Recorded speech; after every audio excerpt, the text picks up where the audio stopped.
Kenapa dosen itu suka mempersulit mahasiswa dengan cara tanda kutip yang alay? Kami dari pandangan dosen ya, kepengen mahasiswa juga cepat selesai. Ada beberapa mahasiswa itu masih yang susah kali untuk kita udah jelasin ini yang harus dirubah, tapi mereka tidak rubah gitu ya. Datang lagi ke dosen pembimbing, revisi lagi kalau masih salah. Beliau menegaskan bahwasanya potensi setiap anak itu berbeda-beda.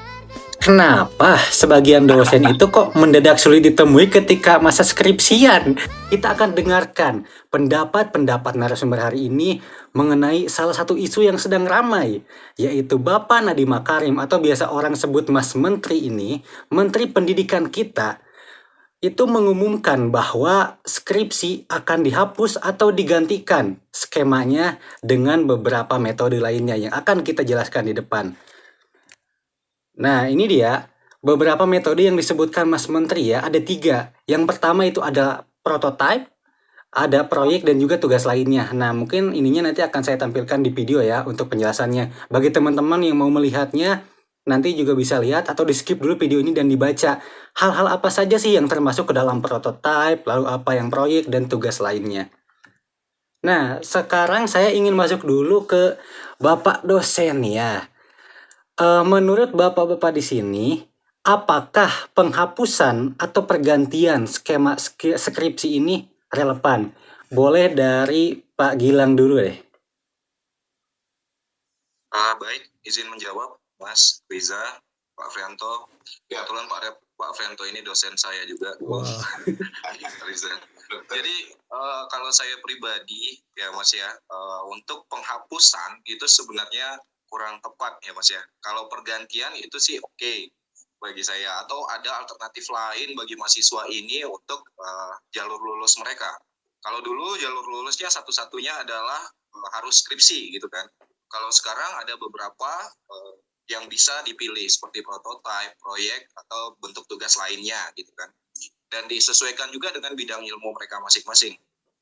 Jadi kalau saya pribadi untuk penghapusan sih sebenarnya belum tepat, karena skripsi itu bagi saya pribadi ya Mas ya, ini bagi saya pribadi, kembali bukan mengutip siapa-siapa, masih penting. Karena proses penulisan skripsi itu yang penting menurut saya, bukan skripsinya, bukan kertasnya. Nah, jadi di saat mahasiswa itu menulis skripsi, mereka itu belajar untuk berpikir kreatif gitu ya. Setelah itu mereka belajar masuk ke tempat baru yang mereka belum pernah kenal, objek penelitian mereka. Setelah itu mereka meminta data dari situ gitu kan. Itu juga sangat perlu untuk dunia kerja nantinya. Di saat mereka harus masuk ke dunia kerja, kemampuan berbicara mereka harus terlatih di saat menulis skripsi ini. Gitu loh Mas, kalau saya pribadi. Jadi cara berpikir, cara berbicara itu sangat penting kalau selama proses pembuatan skripsi tadi. Oke. Bagi saya. Ya, baik. Kalau dari Bapak Aprianto nih bagaimana Pak pandangan dari Bapak? Oke, baik. Terima kasih Mas Riza, juga salam kenal untuk semua. Jadi gini, sebelum saya jawab pertanyaan, kita perlu balik dulu ke Permendikbud nomor 53 tahun 2023 itu ya. Yeah. Itu Permendikbud kan sebenarnya banyak sekali isinya, secara umum itu terkait tentang standar untuk ini ya, standar untuk penjaminan mutu pendidikan tinggi, dan terkait skripsi itu hanya salah satu pasal aja. Jadi baik kalau kita mulai dulu dengan membaca pasal yang terkait dengan topik ini ya, yaitu pasal 18 ya, ayat 9. Jadi kalau kita baca pasalnya itu menyebut bahwa program studi pada program sarjana atau sarjana terapan memastikan ketercapaian kompetensi lulusan melalui ya pemberian tugas akhir yang dapat berbentuk skripsi, prototype, proyek, atau bentuk tugas akhir lainnya. Jadi sebenarnya dalam Permendikbud ini yang diatur itu adalah bahwa jangan sampai skripsi menjadi satu-satunya tugas akhir ya, kemudian menjadi wajib semua orang, tidak boleh punya pilihan lain. Jadi sebenarnya seperti juga yang sudah diklarifikasi oleh Mas Nadiem, dia tidak mengatakan akan menghapus skripsi gitu ya, tapi lebih menjadikan skripsi itu menjadi salah satu pilihan dan tidak hanya satu-satunya pilihan, bisa proyek atau prototipe dan tugas lainnya itu. Nah, kalau misalnya itu dijadikan pilihan, saya pikir saya sangat setuju dengan itu. Dan apa yang dilakukan oleh Mas Menteri ini sebenarnya juga bukan hal yang baru ya. Saya tuh S1 tahun 95 sampai tahun 2000, itu kami juga skripsi itu pilihan saja. Jadi kami ada jalur by paper ya, atau menulis makalah saja, semacam literatur review. Kemudian satu lagi menulis skripsi yang lebih nanti harus ada data empiris dan lain-lain gitu. Tapi memang belakangan kampus kita di Indonesia itu banyak yang sangat bersemangat ya dengan penulisan skripsi ini, sehingga kemudian semua mahasiswa diwajibkan menulis skripsi. Nah, sehingga ada sebenarnya yang memang perlu menulis itu, tapi ada juga yang memang mungkin terpaksa. Nah, akibatnya banyak tulisan-tulisan mahasiswa itu yang tidak berkualitas. Saya sebagai dosen seringkali menguji tulisan mahasiswa atau menjadi pembimbing mahasiswa. Ada memang mahasiswa itu yang sepertinya sudah mentok ya kemampuannya itu. Dan dia memang tak bakat sebenarnya untuk menulis skripsi. Tapi akhirnya karena jadi kewajiban dan agak dipaksa, karena tidak mampu, mungkin mereka ada yang tersesat ya dengan jalur cara misalnya apakah itu copy paste gitu ya, atau mengcopy tesis orang lain, atau malah mungkin kalau kami istilahkan nanya ke dukun ya, quote and quote gitu ya. Dan ini tentu praktek yang tidak baik ya bagi perguruan tinggi atau dunia akademik. Jadi secara umum kalau itu diberikan pilihan itu yang paling fair menurut saya ya. Jadi nanti diserahkan kepada mahasiswanya, Anda mau jalur yang mana. Jangankan untuk dijadikan pilihan ya, Mbak, di perguruan tinggi di level S1, sebenarnya praktek menjadikan pilihan ini bahkan di kampus-kampus di negara maju pun, di level master pun itu ada kampus yang menjadikan itu pilihan saja. Saya misalnya sekolah di Monash. Ya, di waktu saya kuliah S2, kami juga diberikan pilihan. Mau master by coursework, artinya kuliah aja dari awal sampai akhir, di dalam kelas ada tugas, kemudian ada ujian, setelah itu ada nilai. Ya udah, kalau semuanya lulus, mata kuliahnya akhirnya menjadi master. Tapi ada juga pilihan master by thesis. Dan tesisnya itu hanya minor thesis, hanya sekitar 8.000 kata aja gitu. Jadi gitu Mas. Jadi memang ini adalah pedoman yang, kebijakan yang menurut saya bijak ya. Memang bijak bahwa berikan pilihan kepada mahasiswa, kemudian biarkan mahasiswa memilih mau memakai jalur yang mana. Menurut saya itu pendapat awal saya Mas. Iya. Nah, mungkin kita lanjut dulu ya ke slide selanjutnya. Nah, slide selanjutnya ini adalah kelebihan dan kekurangan jika skripsi ini diganti dengan skema tadi. Tadi kan yang kita dengar itu dari Bapak Gilang Bapak Aprianto itu kebanyakan yang kelebihannya ya. Nah, sekarang kita bicara soal kekurangan. Apakah ada atau mungkin justru ini semuanya baik? Kalau ada, apa sih yang menjadi kekurangan jika seandainya seluruh kampus, kita bicara seluruh kampus aja ya, tidak satu atau dua, tapi seluruh kampus di Indonesia, jika skripsi ini dijadikannya sebagai pilihan saja, ada enggak kekurangannya, Pak? Dari Pak Gilang dulu nih. Oke, baik. Kalau kekurangannya, kemarin kita sebenarnya sudah menerapkan ya Mas jalur artikel ilmiah ini. Ya, jadi artikel ilmiah yang dipublish di minimal Sinta 3 ya. Artikel ilmiah yang dipublish di jurnal Sinta 3, 2, dan 1. Dan itu kalau di Sinta 3 nilainya B, yang Sinta 1 dan 2 nilainya A. Untuk di UIR ya Mas ya. Yeah. Untuk di Universitas Islam Riau. Dan bagi saya, kalau saya pribadi melihat gitu ya, ini jalur joki semakin parah sebenarnya Pak Aprianto ya, benar ya Pak ya. Mereka bisa aja dibikinkan artikelnya tanpa diuji ya Mas ya, tanpa disidang, tanpa diuji. Setelah itu mereka bisa publish ke jalur Sinta 1, 2, dan 3 tadi. Jadi takutnya tapi belum terjadi nih Mas. Takutnya mereka joki di Sinta 1, 2, 3 itu dan mereka publish di situ. Ya kita udah sama tahu ya pola yang fast track itu ya Mas ya, untuk publish gitu ya, Sinta 3 fast tracknya sekian juta gitu ada. Sehingga itu yang kita takutkan. Kalau untuk mereka ini bisa milih pakai jalur artikel ilmiah gitu loh. Tapi tergantung kampus masing-masing kok untuk bagaimana caranya ini bisa terpakai di semua kampus gitu loh Mas Riza. Oke.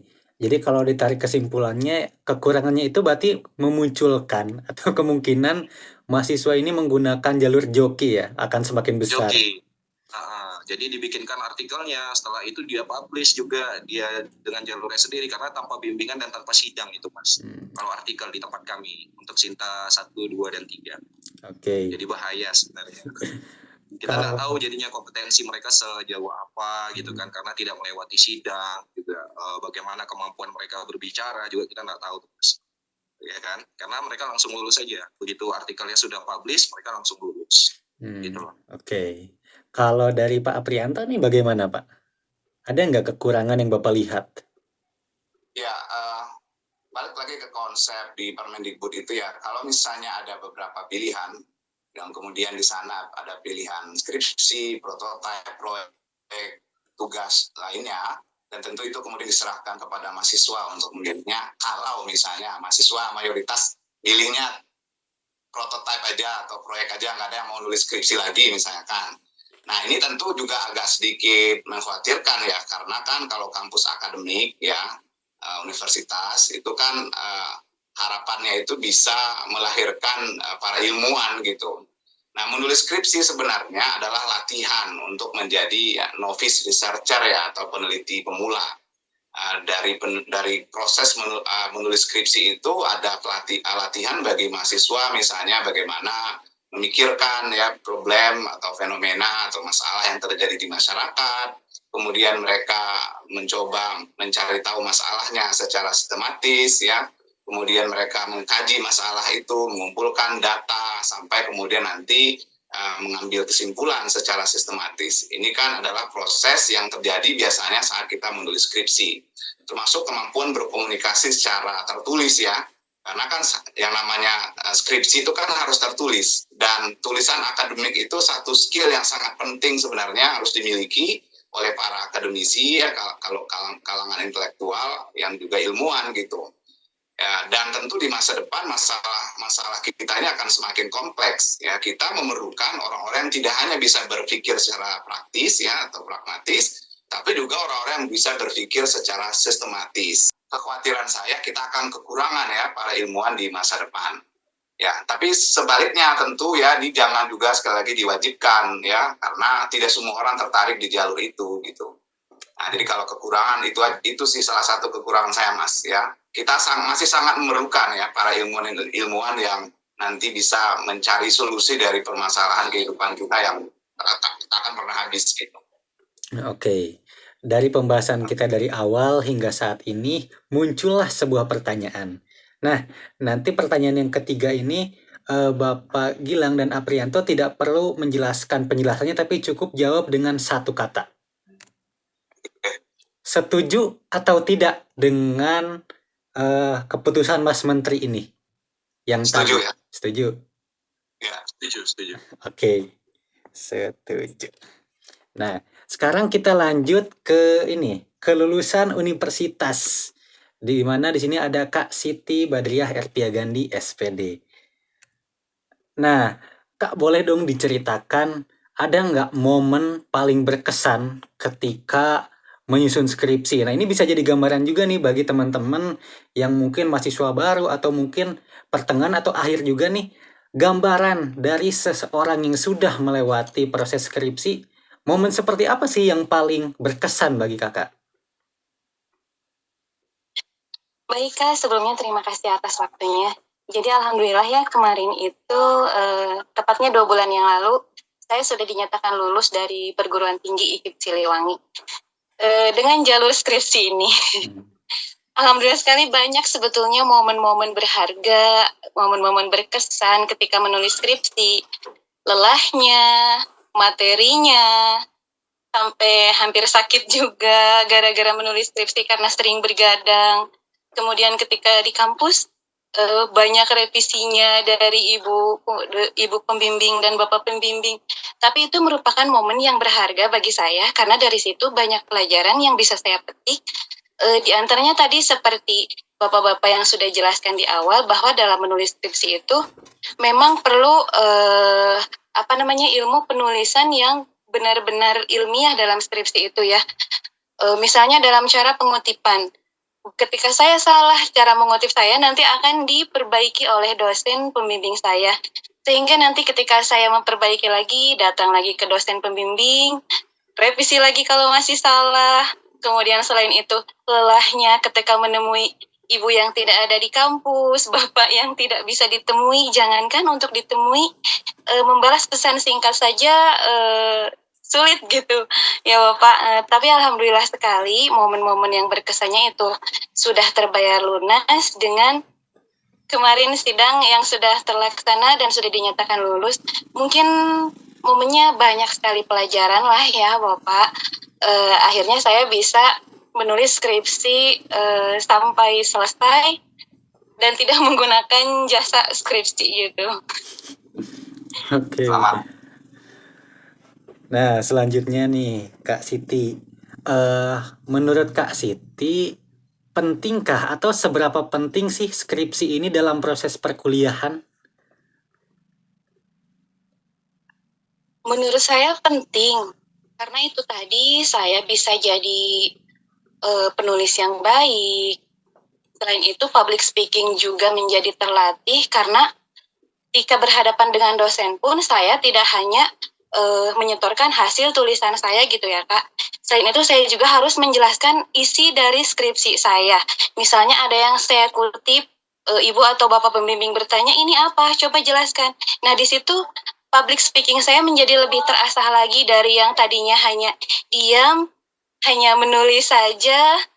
Ketika bertemu dengan bapak ibu pembimbing, saya bisa lebih berani lagi berbicara. Oke. Nah, selanjutnya Kak, ada satu pertanyaan yang sama sebetulnya yang tadi berulang, tapi ditanyakan khusus untuk Kak Siti. Jawab dengan satu kata. Setuju atau tidak dengan pergantian skema skripsi ini? Tidak. Tidak. Oke. Jadi kita ada tim pro dan kontranya. Bagus, nanti kita ini bisa hidup pembicaraannya. Oke, selanjutnya kita masuk ke mahasiswa aktif nih. Ada Kak Muhammad Gibran Ramadan. Ini saya tidak akan dulu menanyakan pendapat dan sebagainya, tapi sama pertanyaannya. Setuju atau tidak Kak Gibran dengan skema ini? Nanti penjelasannya di akhir. Aku pribadi setuju. Setuju. Setuju banget. Oke. Nah, sekarang kita baru masuk ke yang lainnya. Nah, ini semuanya yang kemarin kita hasil dari survei itu yang di Instagram. Ini adalah beberapa hasil yang kita tampilkan. Nah, bagi teman-teman yang kemarin udah ngisi nih, lalu bertanya di kemanain itu jawabannya. Jawabannya dikesiniin ya teman-teman. Kita lihat, kita baca-baca. Dan nanti beberapa, bahkan ada yang bertanya juga ya. Bukan memberikan pernyataan, tapi juga ada yang bertanya. Dan kita akan bahas di akhir, kita akan bedah pertanyaan tersebut dari pandangan mahasiswanya, pandangan dosennya, dan lulusan universitasnya. Nah, kalau di sini kan kita lihat rata-rata setuju ya, karena dikatakan akan lebih efektif dan mudah, lalu mempermudah juga mahasiswanya. Nah, ini juga yang lainnya. Pokoknya intinya setuju. Nah, di sini ada beberapa juga responden yang memberikan beserta alasannya. Dia mengatakan, saya setuju jika skripsi diganti, karena bisa saja karena digantikannya skripsi dengan tugas yang lain, bisa meringankan para mahasiswa tingkat akhir. Berarti kalau kita tarik kesimpulannya, banyak juga mahasiswa yang terbebani ya dengan adanya skripsi ini. Nah, di sini juga banyak nih. Bahkan ada yang mencantumkan juga username Instagramnya. Nah, kembali sekarang kepada Kak Gibran. Dari 3 skema yang dipilih tadi kan Kak Gibran setuju ya dengan pergantian ini. Jika Kak Gibran tidak mengambil tugas akhir skripsi, udah terbayang belum dari sekarang tugas mana yang akan Kak Gibran ambil atau mungkin masih dipikir-pikir dulu? Baik, terima kasih atas kesempatannya. Terkait dengan skema apa yang akan saya pilih, mungkin dari saya pribadi karena saya ke kampus di pertanian ya, dengan jurusan pertanian yaitu teknologi dan manajemen produksi perkebunan, mungkin saya bakal milih untuk tugas proyek. Artinya saya ngebikin pekerjaan real langsung yang nantinya bisa saya laporkan. Karena kalau untuk skripsi kan itu lebih ke skill konseptor ya. Jadi saya pengen, saya nge-konsep, tapi saya bisa langsung eksekusi itu dalam bentuk sebuah proyek. Entah itu bikin lahan dan sebagainya. Kayak gitu. Oke. Nah, saya ingin kembali lagi ke Kak Siti ya, yang lulusan universitas. Tadi kan Kak Siti jelas mengatakan tidak setuju ya dengan pergantian skema ini. Tapi seandainya nih, ini seandainya, Kak Siti anggaplah masih berkuliah dan sekarang itu di semester akhir. Jika Kak Siti berada dalam posisi mahasiswa saat ini dan diberikan pertanyaan, mau pilih skema mana dari Kak Siti selain skripsi? Nah, dari yang ini, Kak. Kira-kira Baik, Kak. mau pilih yang mana? Saya juga sama sih, lebih ke proyek, Kak, karena itu merupakan satu aksi nyata kalau menurut saya. Oke, proyek ya. Karena akan menghasilkan satu produk mungkin ya. Oke, ya kita kembali lagi ke Pak dosen ya.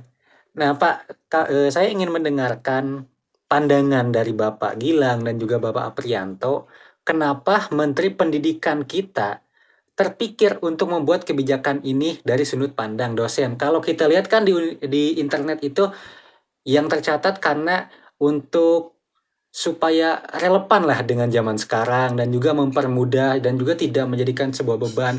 Tapi adakah pandangan yang berbeda dari Bapak dosen? Kita ke Pak Gilang dulu. Mungkinkah ada pikiran lain yang dipikirkan oleh menteri kita sehingga membuat kebijakan ini? Ya, sebenarnya benar ya Mas, saya setuju juga dengan Pak Aprianto tadi yang menyatakan kalau ada pilihan mahasiswanya, ada alternatif mahasiswanya. Jadi mereka yang mau bikin proyek sehingga bisa ada pilihan sendiri, gitu ya Mas ya. Dan kita lihat dari beberapa pilihan tersebut ya sama-sama itu seperti sama untuk melatih cara berpikir kita juga gitu kan, atau menghasilkan proyek gitu ya. Atau seperti Mas Muhammad Gibran tadi menyatakan kalau beliau ini ingin praktek langsung gitu ya, sehingga ada hasilnya. Benar ya Mas Gibran ya, seperti itu ya maksudnya tadi kan. Jadi ada pilihan Mas. Jadi kompetensi mereka untuk yang mungkin sulit untuk menulis, tapi cara berpikir mereka masih bisa kita arahkan ke jalan yang lain. Ini tuh pilihan-pilihan tadi dan relevan dengan dunia di saat sekarang. Ya, mungkin segitu dari saya, Mas Riza. Oke, kalau dari Pak Aprianto bagaimana Pak? Ya persisnya tentu Mas Menteri yang tahu kan apa alasan beliau. Ya cuma kalau kita menduga-duga, ya pertama ini dari aspek fairness aja sih menurut saya. Aspek keadilannya memang mesti begitu. Karena hidup ini kan nggak boleh dipaksa-paksa pada dasarnya kan. Beri orang pilihan gitu. Dan kemudian biarkan kemudian dia memutuskan mana yang terbaik untuk dirinya gitu. Termasuk skema untuk tugas akhir ini. Tidak mesti satu aja gitu pilihannya. Karena kalau satu pilihannya itu yang terjadi yang selama ini yang bikin mahasiswa itu menurut saya salah satunya itu karena itu bukan passionnya dia misalnya kan, kemampuannya memang nggak bakatnya di menulis misalnya, dia juga kepengennya juga bukan jadi misalnya saintis gitu, yang penting dia sarjana misalnya kan, dan dia masih bisa berkontribusi hidup dengan skill dia yang lain gitu, sehingga ketika akan menyelesaikan tugas akhirnya kan masalah kalau kemudian dipaksakan dengan satu jalur. Apalagi ada masalah-masalah non teknis ya yang saya sebut di konten saya terakhir itu, saya lihat itu banyak yang komentar di konten saya di di TikTok itu, mereka bilang sebenarnya menulis skripsi itu sendiri tidaklah terlalu sulit ya, tapi yang sulit itu kadang katanya bimbingan dengan dosen misalnya. Ya kan, tadi kan Mbak Siti udah bilang ya, salah satu yang dia berkesan itu adalah bagaimana mencari dosen ya, kadang dosennya sangat sibuk gitu kan. Dan ini bikin kadang mahasiswa terlambat ya, bukan karena kemampuannya, tapi lebih masalah hal-hal non teknis seperti itu. Ya, terus juga Mas, kita semua juga ingin saya sampaikan kembali bahwa apa yang dilakukan Mas Menteri ini mengembalikan ya keadilan itu. Dan ini bukan hal yang baru sebenarnya, sekali lagi bukan hal yang baru karena pilihan untuk menulis skripsi itu sudah ada sejak dulu kami kuliah. Ya, cuma setelah tahun 2000 banyak sekali kampus yang sangat bersemangat sehingga kemudian mewajibkan ya ke seluruh mahasiswanya. Bahkan di negara-negara maju pun menulis skripsi ini juga tidak wajib seperti saya bilang.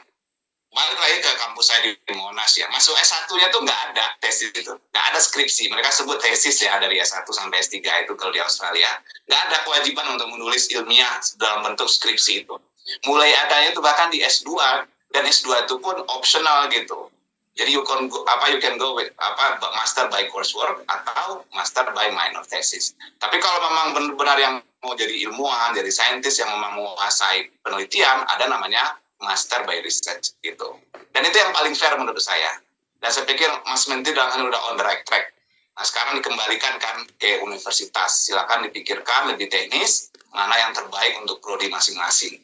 Karena memang ada beberapa prodi itu dari penamaannya saja, mungkin udah lebih tepatnya itu dia ke project misalnya kan. Ya, beda kalau prodi saya itu pendidikan bahasa Inggris. Menurut saya perlu tetap ada penulisan skripsi juga sebagai opsi di situ. Kan bahasa kan harus dilihat nanti kemampuan writingnya gitu. Tapi tetap harus opsional ya, tidak boleh diwajibkan dari awal kepada mahasiswa. Oke. Itu Mas. Ya, baik. Terima kasih Pak Gilang dan Pak Prianto ya. Nah, selanjutnya, kalau dari pandangan dosen nih Pak, jika diberikan, kan dosen memberikan 3 skema, contohlah nanti si mahasiswa ini pilih, mau pilih prototype, proyek, atau tugas lainnya. Kalau dari pihak dosen, ini lebih senang yang mana? Pilih salah satu misalnya, lebih suka prototype nih, karena mahasiswanya nanti gampang bla bla bla bla. Nah, tapi ini dari pandangan dosennya. Nah, ini pilih yang mana Pak? Dari Pak Gilang dulu. Ya, untuk ini ya Mas ya, sebenarnya memang disesuaikan dengan bidang ilmu masing-masing ya Mas ya, kayak prototype, proyek, dan tugas lainnya itu. Dan saya kebetulan Fakultas Ekonomi dan Bisnis gitu ya Mas ya. Jadi saya masih masih mencari-cari sampai hari ini prototipenya apa yang tepat buat mereka gitu, proyeknya apa yang tepat buat mereka. Seperti itu.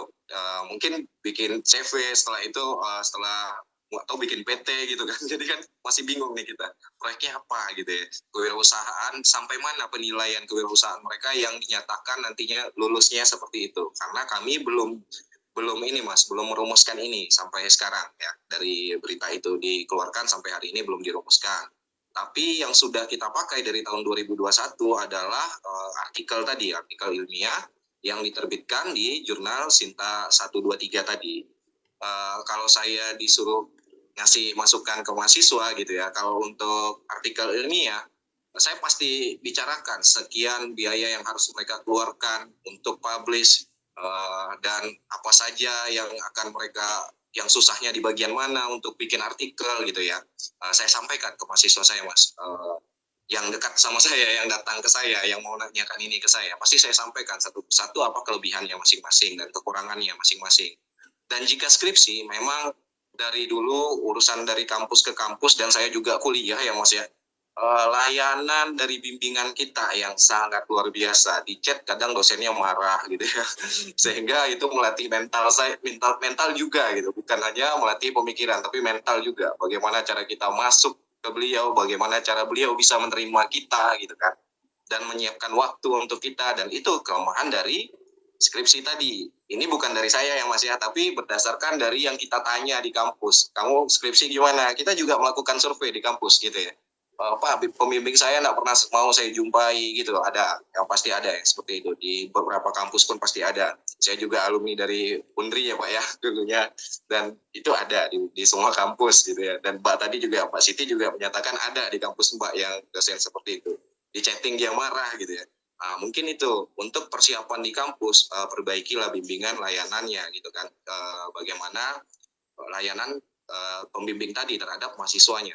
Itu loh kalau masukan dari saya Mas Riza. Tapi kalau untuk dipilih dari 3 skema ini, mungkin yang paling mudah bagi saya untuk mahasiswa adalah skripsi, karena sudah banyak contohnya. Dan sekarang juga banyak alat-alat yang bisa bantu kita untuk buat skripsi. Tentunya bukan dengan jalur copy paste, misalnya kayak AI itu memudahkan kita untuk mendapatkan artikel, sehingga kita lebih terbuka cara berpikirnya untuk sekarang. Mas Riza, kalau disuruh pilih, sarankan untuk mahasiswa saya masih sarankan skripsi kalau saya. Oke. Mas. Baik, terima kasih Pak Gilang. Kalau dari pandangan Pak Prianto nih bagaimana Pak? Apakah masih sama juga skripsi gitu? Ya, saya sedikit ngulas lagi yang terkait kendala banyak mahasiswa tadi itu ya, terkait dengan komunikasi dengan dosen ya.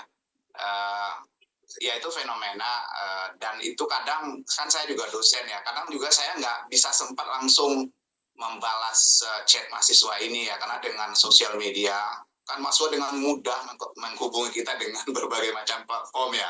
Beda ketika saya kuliah dulu hanya bisa nelpon dosen ya, Kalau sekarang kan mahasiswa kadang misalnya WA kita malam-malam jam 10 gitu nanya sesuatu ya pasti nggak kita respon lagi gitu. Di samping juga dosen-dosen sudah kadang overload dengan berbagai macam kegiatan termasuk jumlah bimbingan Mas. Ini bukan membela dosen ya tapi ini faktanya begitu. Dosen itu sebenarnya kalau saya waktu kuliah di Australia dosen itu bolehnya hanya membimbing itu 8 orang kuotanya itu. Normalnya 8 orang dia bisa membimbing dengan baik. Nah kalau dosen Indonesia, coba tanya aja lah dosen-dosen. Saya itu punya bimbingan hampir 30 orang dari S1 sampai S3. Jadi memang overload ini dosen-dosen. Jadi mohon dipahami ya adik-adik mahasiswa ya. Dosen ini juga sudah pusing dengan dirinya sendiri juga sebagian gitu. Tapi gini, poin yang saya ingin sampaikan, apapun yang dipilih mahasiswa, itu pasti akan tetap berhubungan dengan dosen. Mau prototype, mau proyek, atau tugas lain, itu pasti ada dosen juga gitu sebagai pembimbing. Prototype itu tidak akan diserahkan aja kepada mahasiswa dari awal sampai akhir, kemudian selesai. Pasti ada bimbingan gitu. Jadi maksudnya gini, di bagian yang komunikasi dengan dosen itu, saya ingin ingatkan diri saya dan juga teman-teman dosen, memang kita harus perhatian tentang kualitas komunikasi kita dengan bimbingan. Ya, saya pikir dosen semua punya niat baik ya, cuma kadang-kadang ya itu tadi ya, karena kesibukan kita kurang respon dengan mahasiswa. Jadi apapun yang dipilih mahasiswa kita harus bisa membimbing mereka dengan baik. Nah, kalau saya ditanya, mau pilih skema yang mana, saya cenderung juga, kalau pribadi ini ya, saya akan tetap pilih, karena saya pendidikan bahasa ya, saya akan tetap pilih skripsi gitu.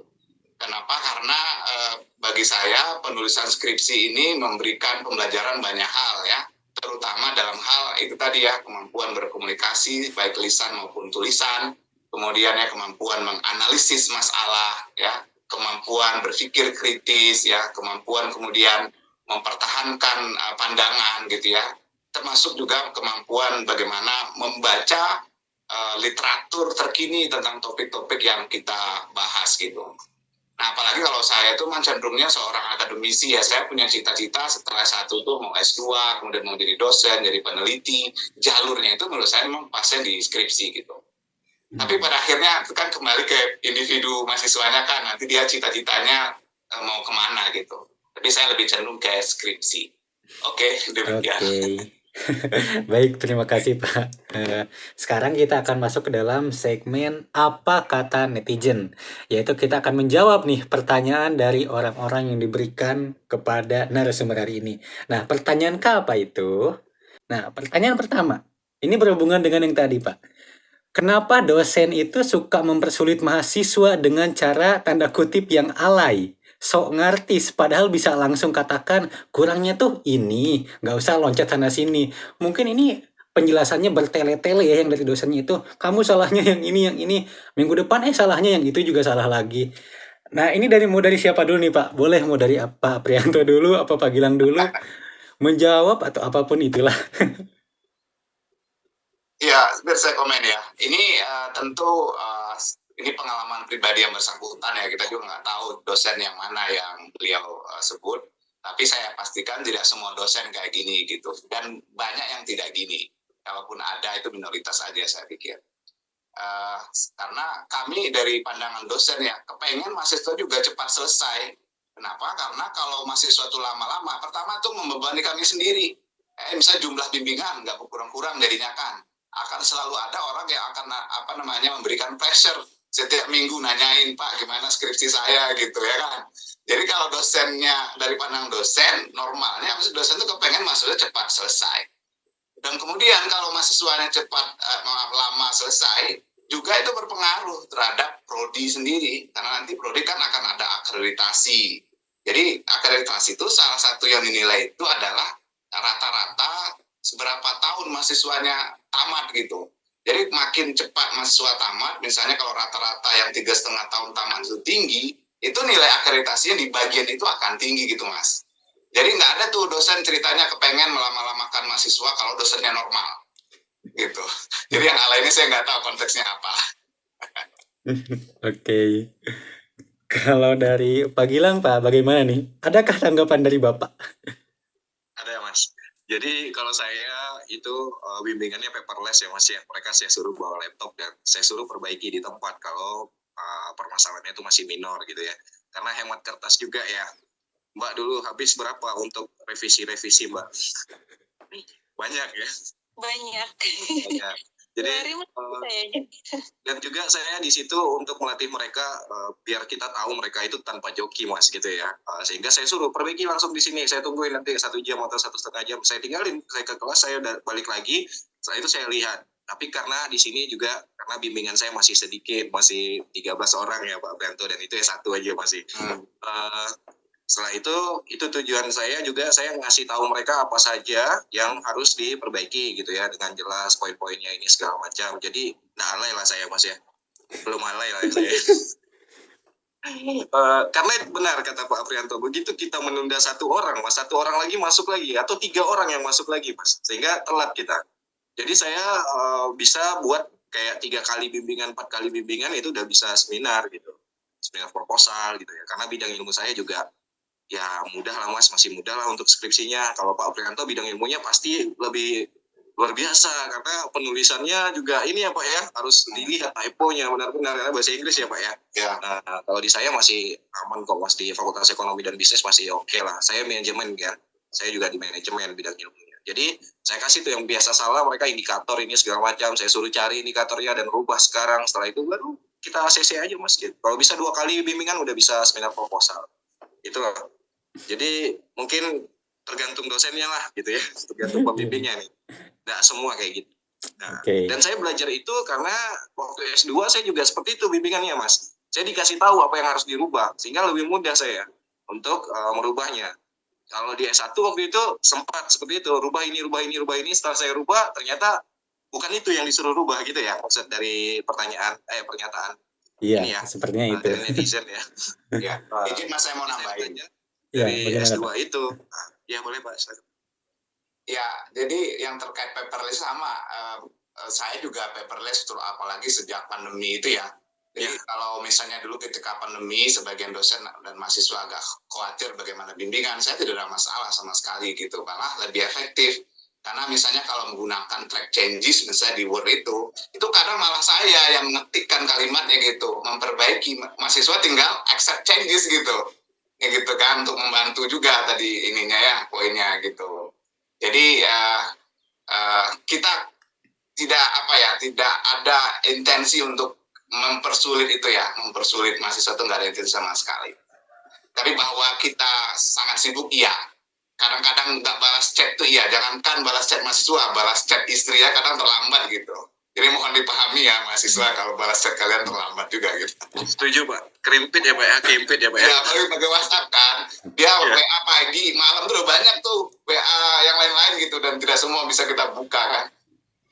Untuk itu saya komentari sedikit Pak, saya sampai bikin di WA saya Pak, jika saya tidak balas WA silahkan telepon, saya bilang gitu Pak, supaya nanti ini enak kan. Emergensi ya kan. Iya, menghadapi emergensi.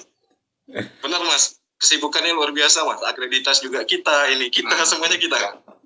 Oke. Jadi banyak banget ya kesibukannya nih, bukan cuma ngurusin ini doang, yang bimbingan doang, tapi Banyak, kesibukan Mas. dosen ini banyak banget. Jadi Banyak mohon sekali. mengerti lah gitu ya. Oke, kita lanjut lagi nih ke pertanyaan selanjutnya. Boleh napas dulu. Kita lanjut. Ini masih berhubungan juga nih. Kenapa sebagian dosen itu kok mendadak sulit ditemui ketika masa skripsian? Jadi pas mau skripsian aja nih yang sulit dihubunginya. Apakah ini sebuah budaya lingkaran setan? Tapi tunggu, jangan dulu dijawab ya. Tadi kan dari Bapak dosen mengatakan kan banyak kesibukan nih, banyak agenda di sini. Lalu juga kalau misalnya sulit dihubungi juga, bahkan tadi sama istri aja kan kadang-kadang belum lupa dijawab gitu ya, apalagi dengan mahasiswanya. Nah, pertanyaan di akhir nih saya lingkari yang bagian bawahnya ya. Apakah ada sebuah budaya lingkaran setan? Nah, ini anggaplah saya sebagai netizen yang ingin menyerang pihak dosen nih. Jangan-jangan pihak dosen ini di universitas membuat sebuah perjanjian kepada dosen. Hei, kalian semua harus mempersulit nih mahasiswa supaya lulus nih. Jadi kalau misalnya ada yang nanya, ya biarin aja dulu dilama-lamain. Nah, boleh Pak diklarifikasi apakah betul ada yang seperti itu di universitas? Silakan Mas Gilang. Mas Gilang. Gimana Pak? Saya atau Bapak? Bebas Pak. Ya, Mas Gilang dulu lah. Saya dulu Pak. Iya, sampai saya pernah dengar ya pernyataan itu ya Mas Riza. Jadi kemarin katanya gini, dilama-lamain supaya mereka bayar uang kuliah lebih gitu ya. Sampai ada yang kayak gitu bunyinya ya, benar ya. Sebenarnya tidak Mas. Ini saya kasih pandangan dari pribadi saya ya Mas ya. Saya yang menjadi dosen dan saya lihat mahasiswa. Ada beberapa mahasiswa itu Mas yang susah kali untuk kita udah jelasin ini yang harus dirubah, tapi mereka tidak rubah gitu ya. Itu juga bagian dari kegelisahannya kita tuh. Sampai nanti yang dirubahnya tuh tidak kena ya, tidak relevan dengan apa yang kita sampaikan gitu. Sehingga itu membuat dia lama juga. Tapi kalau untuk budaya lingkaran setan itu saya pastikan tidak Mas, tidak. Karena apa? Karena kita ada akreditasi. Kalau lama tamatnya maka akreditasi kita yang dipertaruhkan Mas. Gitu loh. Jadi tidak ada tuh yang ditunda mahasiswa biar bayar semester gitu kan. Mungkin Pak Aprianto menambahkan Mas. Saya tambahin. Ya, ini saya bisa relate dan berempati ya dengan pertanyaan ini. Karena di kampus kami itu juga pernah ada tuh mahasiswa demo, terus mereka bikin spanduk, kalimatnya juga mirip-mirip ini, lebih sarkas lagi ya, dibilang gini, dosen bukanlah artis yang sulit ditemui katanya, gitu kan. Artis kan mungkin sibuk kan, payah carinya gitu kan. Jadi saya berempati dengan itu karena itu tadi ya, memang mungkin sebagai dosen karena banyaknya tugas di kampus itu. Kalau diceritakan memang banyak sekali Mas tugas kami ini, mengajar tuh pasti ya kan, meneliti, publikasi, nanti ada lagi sister, ada lagi BKD, kan ada akreditasi, ada kewajiban publikasi dan lain-lain gitu, banyak sekali memang. Jadi bahwa ini lingkaran setan tuh pasti tidak ya. Tapi itu tadi ya, sebagian dosen karena sangat sibuknya mungkin sebagian tidak punya jadwal khusus untuk bimbingan, sehingga jadwal bimbingan itu tertumpuk atau tergantikan oleh kegiatan-kegiatan lain. Nah, kalau saya dengan bimbingan itu kami punya jadwal ya, dalam 1 minggu itu mereka ada jadwal bimbingan dengan saya. Misalnya kalau semester kemarin itu saya setiap hari Kamis. Jadi hari Kamis itu dari misalnya jam 9 sampai jam 12 saya menyiapkan waktu memang untuk bertemu dengan mahasiswa. Jadi kalau misalnya mahasiswa belum datang, malah saya yang nanya, ayo coming gitu kan. Gitu. Kalau enggak, ya udah, kalau nggak ada yang datang saya pergi gitu. Dan hanya kalau misalnya saya punya kegiatan mendadak lain yang mungkin lebih penting, kalau kadang-kadang ada aja tuh rapat-rapat penting misalnya kan yang tidak bisa kita hindari, ya saya akan kasih tahu mahasiswa sebelumnya gitu. Nah, semester ini sekarang saya ganti jadwalnya karena jadwal di hari Kamis itu jadwal kuliah. Jadi kalau saya berusaha untuk mengurangi mendadak sulit menemui dosen ini dengan cara bikin komitmen jadwal sejak awal dengan mahasiswa bimbingan gitu. Dan saya memang tidak membenarkan mahasiswa untuk menemui saya secara mendadak tanpa tanpa appointment. Karena kebiasaan saya sejak bangun pagi itu saya sudah punya, ada di kepala saya itu rencana saya. Nanti jam sekian saya ke sini, jam berikutnya misalnya saya bertemu mahasiswa, jam berikutnya lagi saya mau kemana. Jadi kalau tiba-tiba mahasiswa mencegat saya untuk bimbingan, saya tidak akan layani. Karena memang saya biasakan by appointment gitu. Karena semua kita kan punya jadwal. Hanya kalau sangat emergency ya kan, tentu kita ada ini juga ya, ada empati juga. Ini kalau misalnya dia harus mendaftar hari ini, kalau nggak misalnya dia nggak jadi lulus, kemudian dia perlu tanda tangan, oke lah gitu ya. Tapi bukan untuk bimbingan yang butuh waktu sampai 15-30 menit. Jadi balik ke pertanyaan ini, Mas moderator, kenapa sebagian dosen mendadak sulit ditemui? Ini banyak, saya pikir juga kompleks masalahnya. Salah satunya itu tadi karena kesibukan kemungkinannya, sangat sibuk tadi itu. Jadi mungkin perlu juga ini pemerintah untuk memikirkan mengurangi beban dosen ini. Salah satunya mengurangi beban administratif yang harus ngisi ini itu ya setiap bulan, setiap semester gitu. Mudah-mudahan didengar juga oleh Mas Menteri ini kan. Oke, nanti kita tag aja sekalian Pak, Mas Menterinya, biar dikurangin. Ya, boleh ditambahin tuh Pak sedikit ya Pak, ya kayak BKD, sister gitu ya Pak ya, PAK. Ya. Itu sebenarnya isiannya sama aja, tapi kita harus ngisi berulang-ulang ya Pak ya. Nah itu dia. Kan buang waktu. Itu ya di kawan-kawan kan, data yang sama harus di-entry secara berulang. Maksudnya dengan teknologi itu kan mungkin bisa disinkronize ya dari satu platform ke platform yang lain. Ya tinggal tarik gitu kan Pak, gampang. Ya, misalnya naik pangkat di sistem tuh kan sudah ada dulu menunya kan, pengajuan naik pangkat. Tapi sekarang udah hilang tuh. Tarik Sekarang lagi naik Pak. pangkat harus melalui selancar kan. Ya tarik lagi Pak. Mas Menteri kan jagonya nih masalah ini digital nih. Sistem ya Pak. Ya, ada solusi ya yang bisa mengurangi ya beban administrasi yang harus meng-entry data berulang itu. Oke, jadi yang mendapatkan kemerdekaan itu bukan hanya mahasiswa, tapi dosen juga pada kemerdekaan Ya, dalam hal administratifnya. Oke, administratif. sip. Kita lanjut ke pertanyaan selanjutnya. Ini harusnya ke ini ya, ke orang yang dari joki skripsi lah dikatakannya. Tapi sampai sekarang saya hubungi juga kok belum ada gitu ya. Nggak tahu kenapa.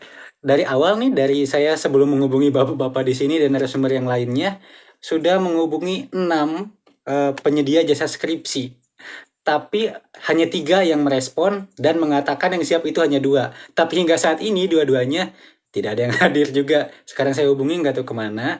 Padahal saya sudah berikan ini ya, di akhirnya tuh berikan tawaran. Yang mau bicara di sini, memberikan tanggapannya, boleh promosi secara gratis tuh jasanya. Tapi ternyata nggak ada yang mau ya. Oke lah, nggak apa-apa juga. Jadi pertanyaan yang ini tidak usah dijawab. Ya. Nah, untuk pertanyaannya sudah selesai sampai situ, Pak. Itu pertanyaan yang terakhir.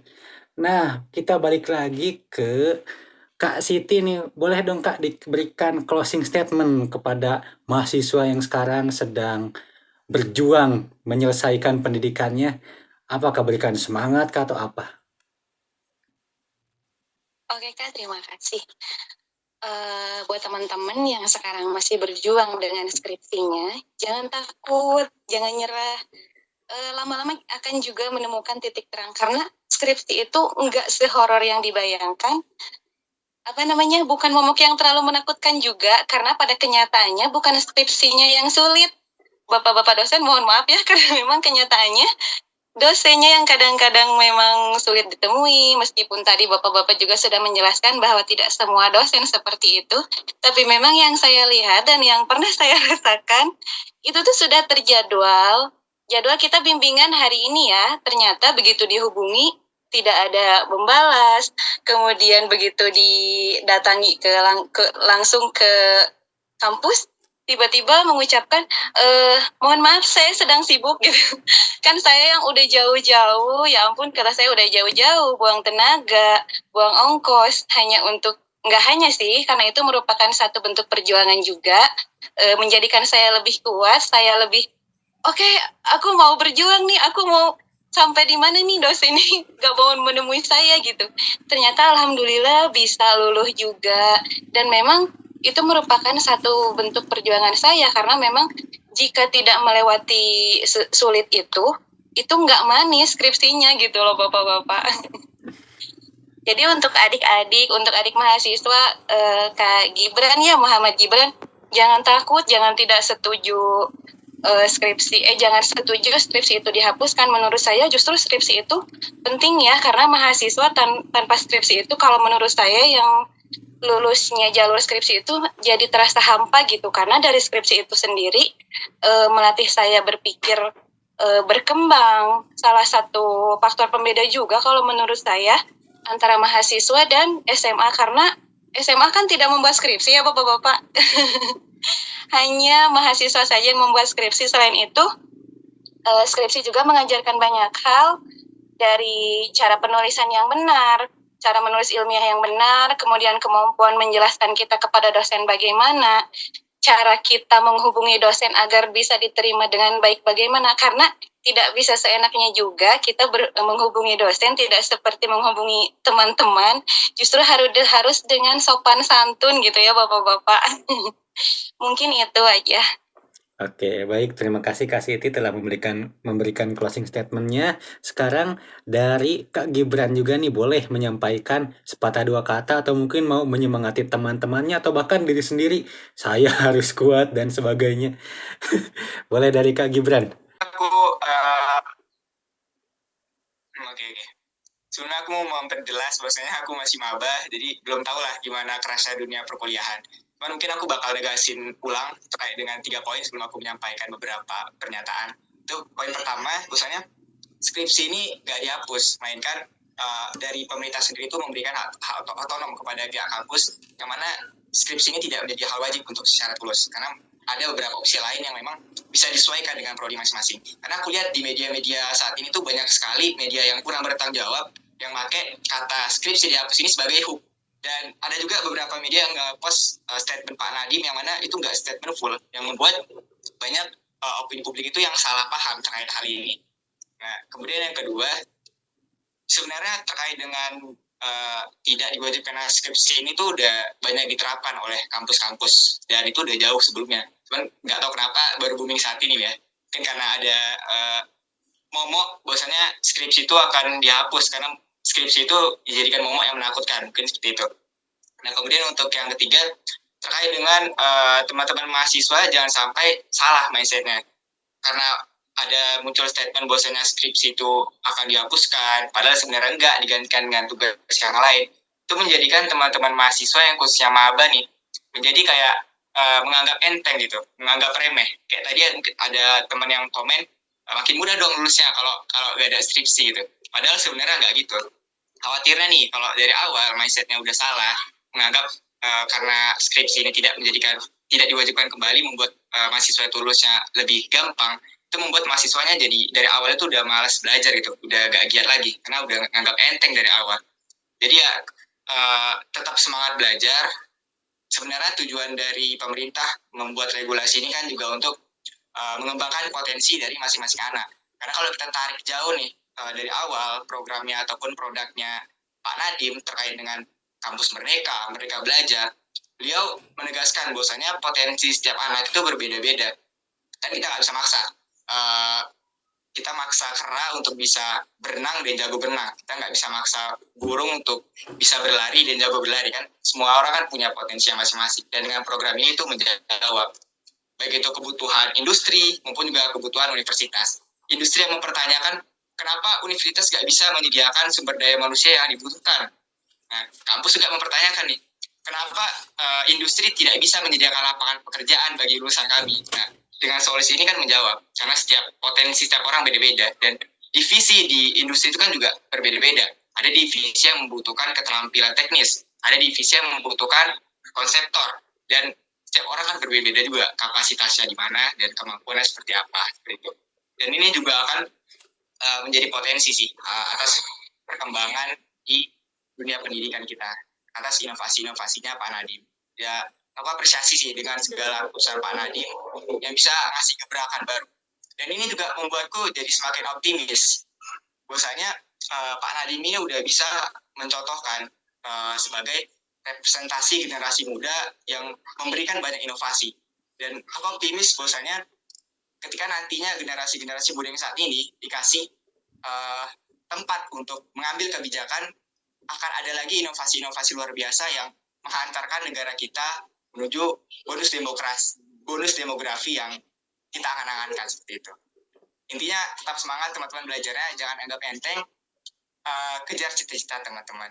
Oke, ini yang saja dari saya, terima kasih. Oke, terima kasih Kak Gibran atas closing statement-nya. Sekarang boleh dari Bapak dosen, dari Bapak Gilang dulu atau Bapak Prianto dulu, ya untuk siapa aja. Boleh Mas Gilang dulu. Bapak dulu, Pak.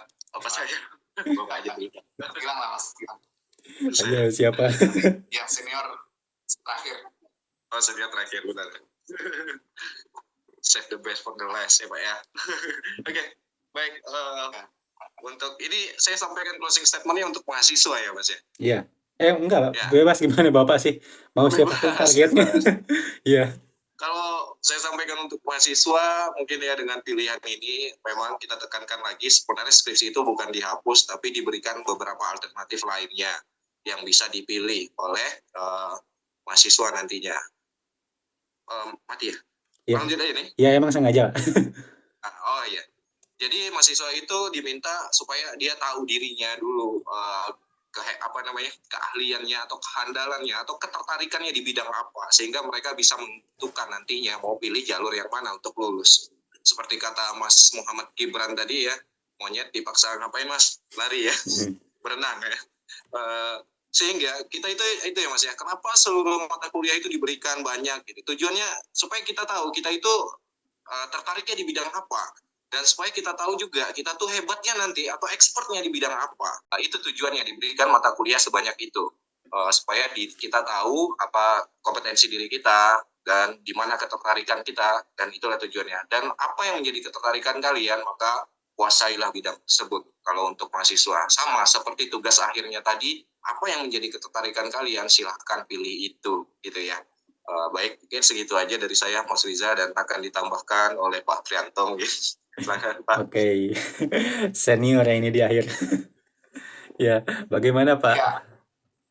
Ya, closing statement ya. Jadi pertama saya juga, suara saya kedengaran ya? Iya, kedengeran Pak. Pertama saya juga apresiasi ya pemerintah untuk bikin regulasi ini, karena menurut saya memang ini yang paling fair ya, memberikan kebebasan kepada mahasiswa untuk memilih jalur mereka, kecenderungan mereka kemana, juga memberikan kebebasan kepada kampus untuk memikirkan ya mana yang terbaik untuk mahasiswa mereka. Namun demikian saya ingin mengingatkan juga kepada mahasiswa, jangan kemudian memilih berbagai macam pilihan itu hanya karena ini dianggap lebih mudah. Ingat ya bahwa hidup ini seringkali tidaklah mudah gitu. Life is never flat. Hidup ini selalu ada ups and down-nya, ada jatuh bangunnya gitu ya. Dan justru jatuh bangun itu bisa kemudian kalau kita pandang secara positif akan memberikan pengalaman berharga bagi kita untuk menjadi lebih kuat menghadapi dunia nyata yang kadang nggak mudah gitu. Nah, seperti yang dari cerita dari Mbak Siti tadi itu, dia kemudian merasakan jatuh bangun itu, tapi kan akhirnya indah pada waktunya, ya kan? Jadi kepada mahasiswa, kalaupun harus memilih salah satu jalur itu, pilih karena memang itu pilihan karena berdasarkan kecenderungan, kemudian berdasarkan informasi yang cukup tentang pilihan-pilihan itu mau kemana, ya, sehingga nanti ketika memilih tidaklah karena itu tadi ya, karena menurut orang ini lebih mudah daripada skripsi, kemudian diambil jalur project, ya misalnya kan, padahal jalur project itu ternyata bukan sesuatu yang dia inginkan sebenarnya gitu. Nah itu. Kemudian terakhir saya ingin juga sampaikan kepada teman-teman dosen ya, karena tadi banyak pertanyaan yang mengarah ke kita ini ya. Saya ingin ingatkan diri saya pertama ya, untuk juga teman-teman dosen, mari kita berikan pelayanan terbaik ya kepada mahasiswa kita ini. Kalau bagi saya tidak ada ruginya sedikit pun kepada kita sebagai seorang dosen untuk melayani, memberikan bimbingan terbaik kepada mahasiswa kita. Kalau pakai bahasa agama ini kan amal jariah kita ya kan. Nah, dengan bimbingan yang baik, mahasiswa kita menjadi sarjana, nanti mereka menjadi seseorang yang bermanfaat untuk masyarakat. Nah, insya Allah nanti kebermanfaatannya, pahalanya juga akan mengalir kepada kita. Jadi mari kita luruskan ya, semoga kita bekerja sebaik-baiknya untuk pendidikan mahasiswa kita. Terima kasih Mas Riza, saya kembalikan. Oke, terima kasih untuk narasumber yang sudah hadir pada podcast kita episode 9 kali ini. Ya, ada Pak Prianto, ada Pak Gilang, ada Kak Siti, dan juga Muhammad Gibran. Terima kasih sudah hadir pada episode 9 ini. Dan tadi saya suka tuh kalimat dari Pak Prianto. Jangan pilih tugas akhir berdasarkan kemudahannya, tapi berdasarkan kecenderungan atau passion kalian. Ya, itu bisa dicatat ya teman-teman, buat kalian nanti yang mau milih. Seandainya kampus menerapkan skema ini, silahkan pilihlah berdasarkan passion kalian itu apa. Bukan karena berdasarkan ini lebih mudah daripada skripsi. Oke, sekali lagi saya ucapkan terima kasih kepada semuanya. Kita tutup episode 9 pada kali ini. Dan kita kembali lagi di episode 10. Dengan siapa narasumbernya? Ya, lihat saja nanti ya. Oke, terima kasih semuanya.